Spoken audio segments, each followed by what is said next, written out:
Shalom adik-adik sekami yang Tuhan Yesus kasihi. Selamat pagi, selamat berjumpa kembali dengan Kak Trias dalam Do Remi, doa dan renungan misioner pada hari Kamis tanggal 3 Agustus 2023. Semoga hari ini kita semua dalam keadaan sehat dan bahagia. Adik-adik sekalian, hari ini kita akan membaca dan merenungkan sabda Tuhan yang diambil dari Injil Matius. Namun sebelum kita membaca, mari kita berdoa. Dalam nama Bapa dan Putra dan Roh Kudus, amin. Tuhan, terima kasih atas segala rahmat penyertaan-Mu yang Engkau berikan kepada kami. Terlebih khusus karena Engkau telah menjaga kami hingga kami memasuki hari yang baru dan Engkau tetap memberikan nafas kehidupan. Saat ini Tuhan, kami akan membaca dan merenungkan sabda-Mu. Bantulah kami agar kami dapat memahaminya. Demi Kristus, Tuhan dan pengantara kami. Amin. Dalam nama Bapa dan Putra dan Roh Kudus. Amin.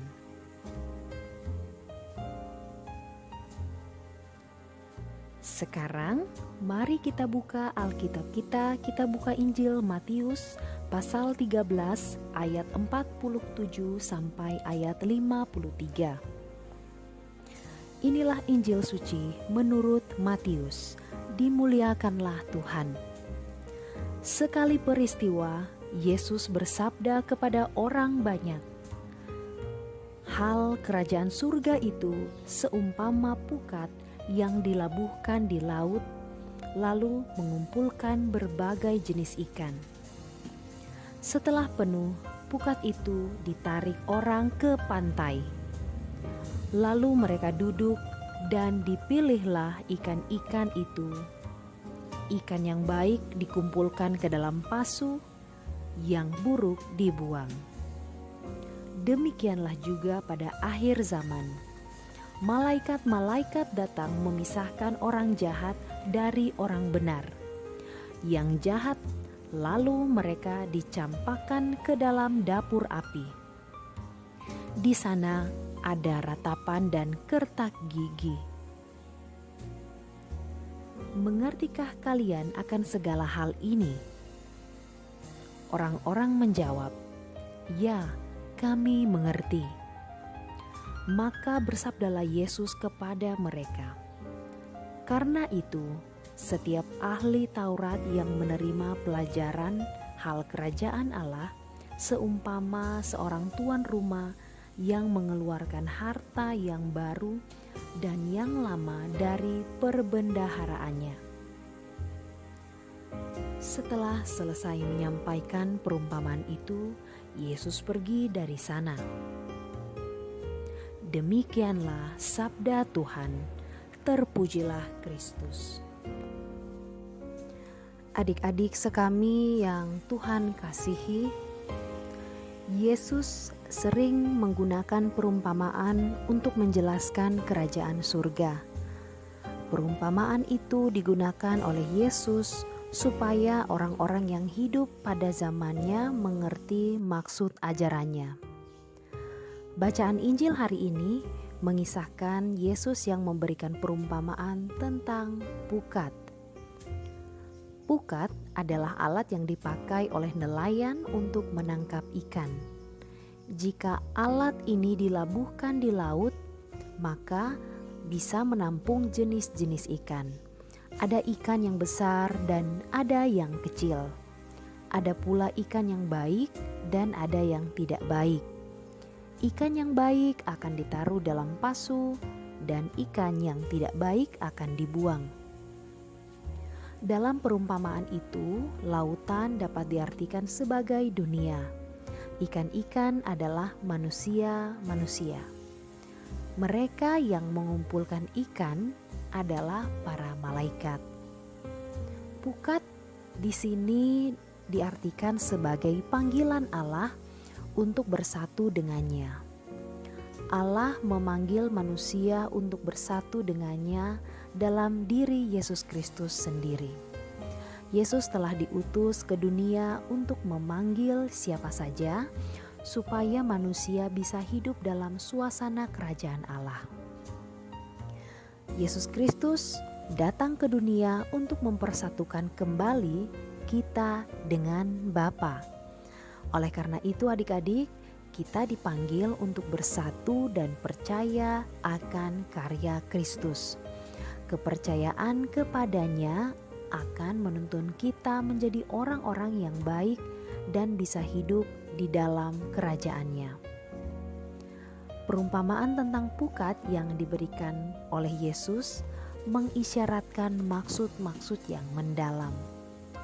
Yesus dalam perumpamaan ini mau menunjukkan bahwa Ia mau memanggil semua orang supaya berada dalam kesatuan dengan dirinya. Manusia dipanggil untuk berorientasi pada jalan hidup yang sudah ditentukan oleh Allah. Allah mau menarik siapa saja untuk bersatu dan bersekutu dengannya tanpa terkecuali. Untuk bersatu dengannya, manusia harus mau meninggalkan segala perbuatan yang buruk dan mengarahkan diri pada perbuatan-perbuatan yang baik, yang sesuai dengan panggilan dan kehendak Tuhan. Adik-adik sekami, kita diajak untuk bersatu dengan panggilan dan kehendak Allah. Ketika kita mau bersekutu dengan panggilan dan kehendak Allah, kita akan berbahagia dalam kerajaan Allah. Kita mesti ada di dalam kehendak Allah. Allah seperti tukang periuk yang membentuk kita. Ketika kita rusak, kita akan dibentuk lagi menurut kehendak Tuhan, supaya kita menjadi bagus kembali. Ini mengisyaratkan bahwa kita mesti datang kepadanya dan mau bersekutu dengannya. Bila tiba saatnya kelak, kita akan menjadi orang-orang yang berbahagia di surga. Semoga demikian. Amin. Untuk mengakhiri renungan Doremi kita hari ini, mari kita berdoa dengan doa anak misioner Indonesia. Dalam nama Bapa dan Putra dan Roh Kudus. Amin. Tuhan Yesus, Engkau diutus Bapa menjadi berkat bagi dunia, menjadi selamat bagi manusia. Utuslah kami anak-anak-Mu di Indonesia untuk menjadi sahabat yang kuat bagi yang lemah, sahabat yang rela berkorban, yang menderita payah, sahabat penghibur bagi yang sakit dan gelisah. Tuhan Yesus, kami pun ingin menjadi utusan-utusan kecil-Mu, teman setia bagi yang tersingkir terlantarkan, teman bicara bagi yang kesepian terlupakan, sobat yang gembira bagi yang sedih dan susah, sobat penuh penghargaan bagi yang tak dicintai. Tuhan Yesus, utuslah kami kini dengan bantuan Roh Kudus-Mu menjadi garam dan ragi yang baik, menjadi terang dan obor yang cemerlang, membawa kegembiraan dan pengharapan. Tuhan Yesus, kuduskanlah badanku dan sucikanlah jiwaku. Kupersembahkan diriku padamu hari ini. Berkatilah semua anak dimanapun juga. Berkatilah semua orang yang kami jumpai siapapun juga. Amin. Bapa kami yang ada di dalam surga, dimuliakanlah nama-Mu. Datanglah kerajaan-Mu, jadilah kehendak-Mu di atas bumi seperti di dalam surga. Berilah kami rezeki pada hari ini, dan ampunilah kesalahan kami, seperti kami pun mengampuni yang bersalah kepada kami. Dan janganlah masukkan kami ke dalam pencobaan, tetapi bebaskanlah kami dari yang jahat. Amin. Salam Maria, penuh rahmat, Tuhan sertamu. Terpujilah engkau di antara wanita, dan terpujilah buah tubuhmu Yesus. Santa Maria Bunda Allah, doakanlah kami yang berdosa ini sekarang dan waktu kami mati. Amin. Kemuliaan kepada Bapa dan Putra dan Roh Kudus, seperti pada permulaan, sekarang, selalu, dan sepanjang segala abad. Amin. Dalam nama Bapa dan Putra dan Roh Kudus. Amin. Baik adik-adik, demikian Doremi kita pada hari ini. Kita akan berjumpa lagi pada Doremi yang berikutnya. Selamat beraktivitas, Tuhan Yesus memberkati.